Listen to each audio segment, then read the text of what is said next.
conferences for teachers to do this kind of work, the storytelling? I mean, do you do those regularly, and how can we find out about them? Those kinds of things? Could everyone hear her question?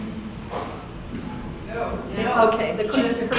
She asked about conferences during her keynote. She was talking about conferences that Dr. Bell does for teachers, and we're asking about how you can find out about those, and does she do those regularly? Well, let me back up and say how this project came about. I got a grant from a funder who was funding work on tolerance education. And I said, well, I'd really like to do work on anti-racism.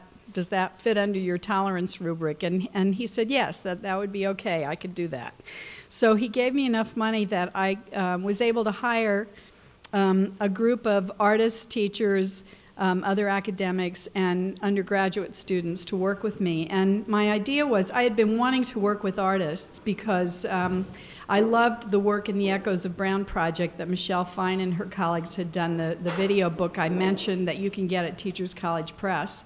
And so our idea was, are there some new ways we could create to help people understand how racism operates by using the arts, and then having teachers and students who becoming teachers work with us to think about how can this be useful to people in the classroom.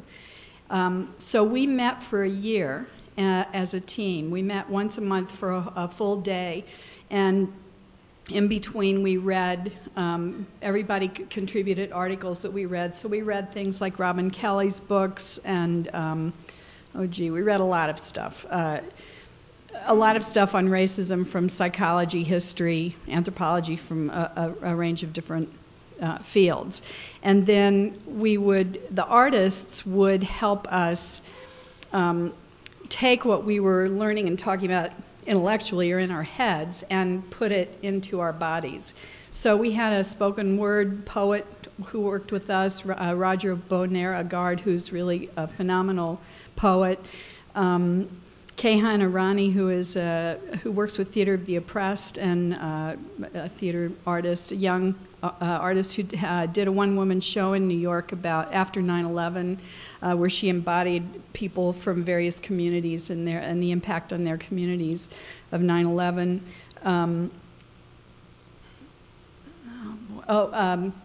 A visual artist, a dance person. That was probably for me, that was my edge. My learning edge was dance, but we really learned a lot. We studied African dance and the resistance embedded in African dance forms, and then we actually tried to do some dance. So it was very, very challenging and very opening to explore this topic through these different forms. And the model kind of evolved out of that work together over the course of a year. And then we wanted to test it out with teachers. So we did a summer institute for New York City teachers. They had to sign up for it, but they could get in-service credit. And they had to send an essay on why they were interested in this topic. And we ended up working with 20 teachers from all over New York City during a 5-week summer intensive. And that institute was led by the artists and faculty on the team. And then we published this curriculum, which I meant to show you a slide of. It's the curriculum that we developed that we used with the teachers in the Summer Institute, and it's a free downloadable PDF if you go to the Barnard website, www.barnard.edu/education. You'll see a link to storytelling, and you can download this.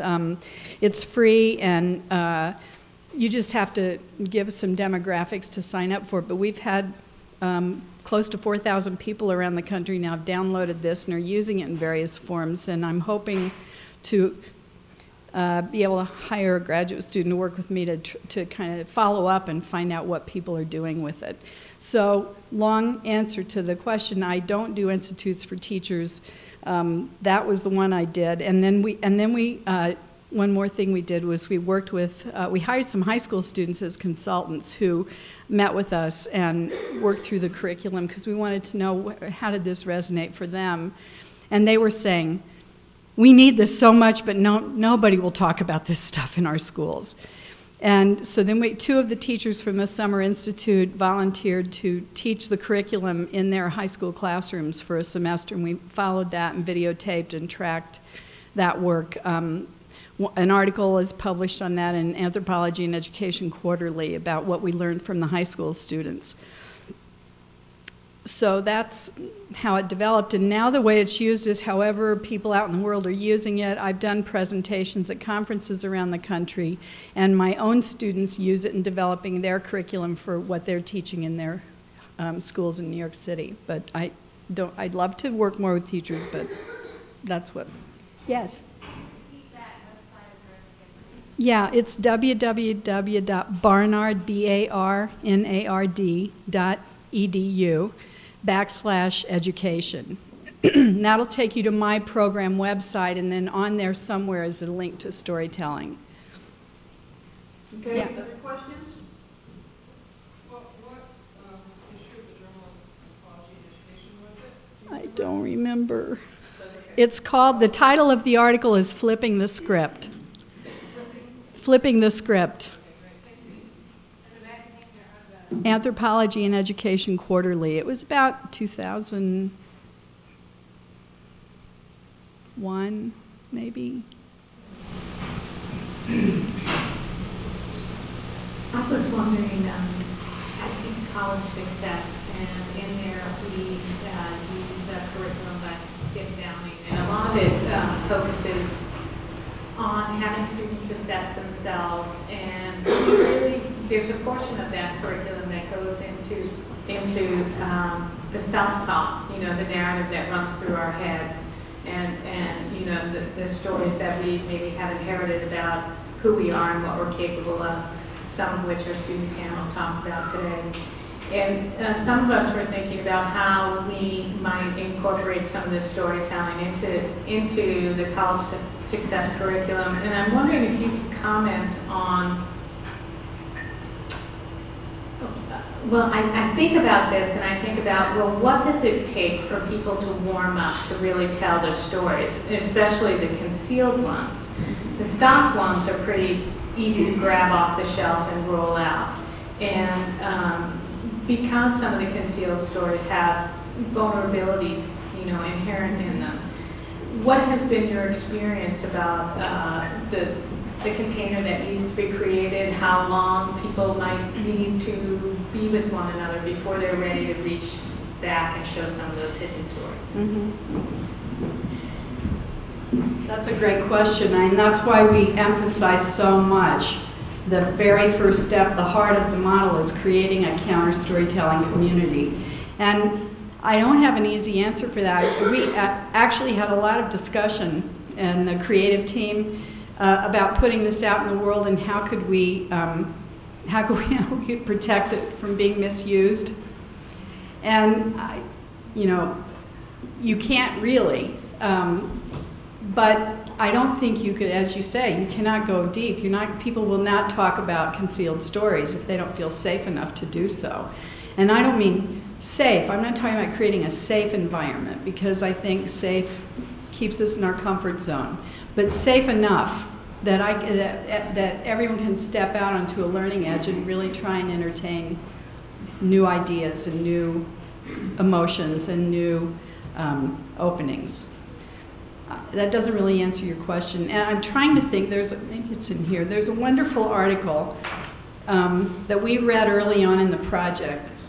Let me see if I should know this. I used to know all these things right off the top of my head, but somehow as I've gotten older, the memory bank is just not there. Maybe someone here knows it. It's storytelling. I know I cite it in here. I just have to open it up. Anyway, it's a guy who teaches college English.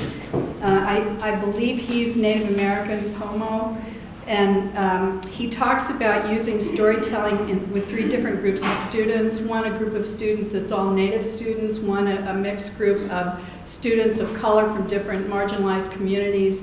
And one,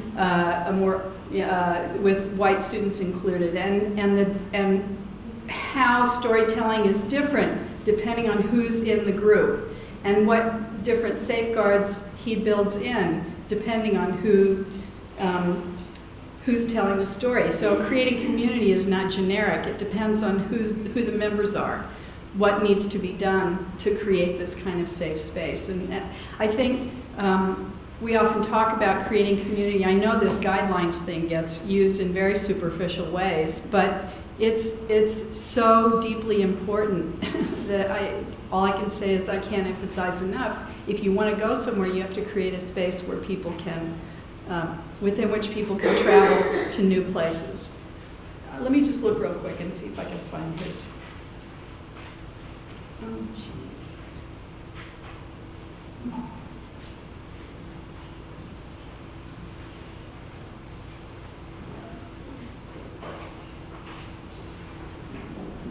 Well, I'll find it.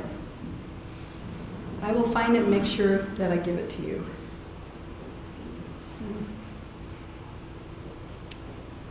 It's a really wonderful article. Anyway, it's in here in my book. Excited. Okay, I think we have time for one more question.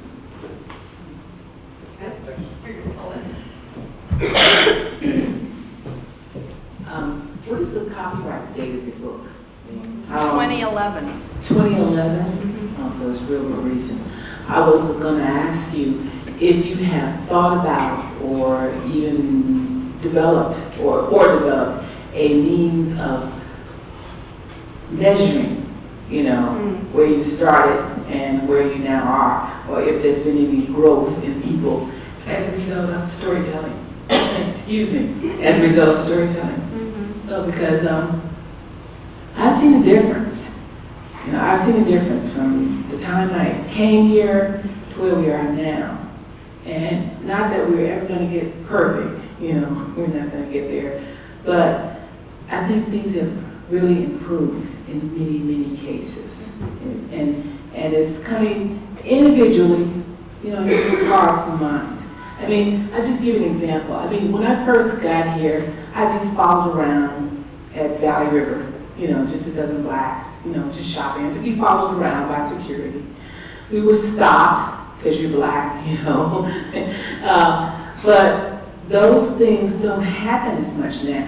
I mean, I still will be asked, you know, can I help you? Which, you know, you can, you know, say that might be normal, okay? Right. But now, more often, if a clerk is ignoring me and I'm staying away to be served, somebody behind me who's usually Caucasian will say, oh, well, she was here first, you know. Good. And, you know, she was here first. Good.